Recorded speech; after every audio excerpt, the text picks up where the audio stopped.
Саламатсыздарбы? Бүгүн көтүлө турган темабыз китеп көргөзмөгө баяндама.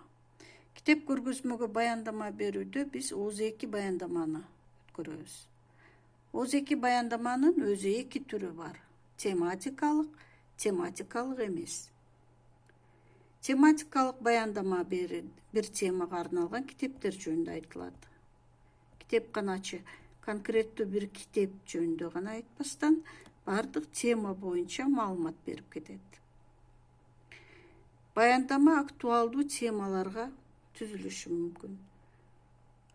Экономика, саясат, маданият боюнча. Баяндаманы даярдоо методикасына токтолуп кетсек, биринчиден тема тандайбыз, андан кийин адабияттарды тандап алабыз, 3-4 китептен ашпаш керек. Үчүнчүдө адабияттар менен таанышып, текст түзүп, тезистерди тандап алабыз. Эми өткөрүү методикасын айтып кетсек. ооз-2 баяндама тематикалык баяндаманы айтып атабыз. 3 бөлүктөн турат.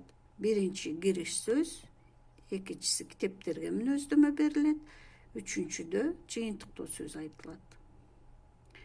Кириш сөзүндө ошол теманын актуалдуулугу, маанилүүлүгү, проблемалары жөнүндө айтып кетебиз. Экинчи бөлүгүндө китептерге мүнөздөмө бергенде китептин автору, аты, чыккан жылы, кириш сөзү, иллюстрациялары, кимдер үчүн бул китеп жазылган, автор жөнүндө кыскача маалымат беребиз. Ошондой эле китептин мазмуну жөнүндө кыскача айтып кетебиз. Китептин идеясы, китепте көрсөтүлгөн проблемалар жана китептеги жаңы нерселер жөнүндө айтып кетебиз. Жыйынтыктоо сөзүндө ошол китепти окурмандарга биз сунуш кылабыз.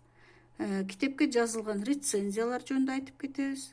Жана китептеги өзгөчө көңүл бурула турган суроолорго токтолуп кетсек болот. Китеп көргөзмөгө берилген баяндамада окурмандарды китепке көңүлүн бурабыз жана көргөзмөдөн пайдаланууну үйрөтөбүз. Китепканачы китепти кандай тартипте окуш керектигин айтып кетет жана китеп көргөзмөнүн түзүлүшү менен тааныштырат. Ошондой эле иллюстрацияларына көңүл бурат.